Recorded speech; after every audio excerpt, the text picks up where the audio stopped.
Hamas ইসরায়েলের যুদ্ধ থামিয়ে গাজায় শান্তি ফেরানোই কি আসল উদ্দেশ্য, নাকি পশ্চিম এশিয়া জুড়ে ব্যবসার জাল বিস্তার করতে চাইছেন আমেরিকার ধনকুবের প্রেসিডেন্ট ডোনাল্ড ট্রাম্প? নিজেই ঘোষণা করেছেন গাজা ভূখণ্ডের দখল নেবে আমেরিকা। তারপর সেখানে তৈরি হবে Riviera of the middle east. ৬২,০০০ প্যালেস্টাইনিদের মৃত্যুভূমির ওপর হয়তো তৈরি হবে আরও এক ট্রাম্প টাওয়ার।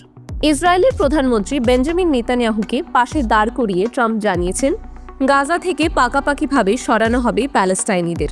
সমুদ্রের ধার ঘেঁষে তৈরি করা হবে বিলাসবহুল হোটেল।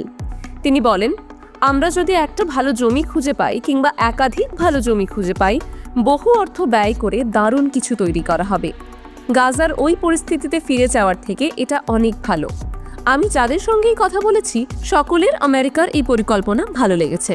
ট্রাম্পের এই ঘোষণার পর থেকেই বিশ্বজুড়ে তীব্র সমালোচনা শুরু হয়েছে।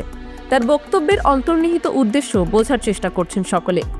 সৌদি আরব, কাতার, সংযুক্ত আরব আমিরশাহী, ইসরায়েল, পশ্চিম এশিয়া জুড়ে ছড়িয়ে ছিটিয়ে রয়েছে ট্রাম্প পরিবারের ব্যবসা। ট্রাম্পের প্রাক্তন উপদেষ্টা তথা জামাই জারেড কুশনারেরও আর্থিক বিনিয়োগ রয়েছে এই অঞ্চলে। তিনি বলেছেন, সমুদ্রের সামনে গাজায় যে জমি, সেটা খুবই মূল্যবান হয়ে উঠতে পারে মানুষ যদি সদ্ব্যবহার করেন। এখন কার্যক্ষেত্রে কি করবে আমেরিকা, সেদিকেই নজর থাকবে সকলের। টাইমস নাও খবর।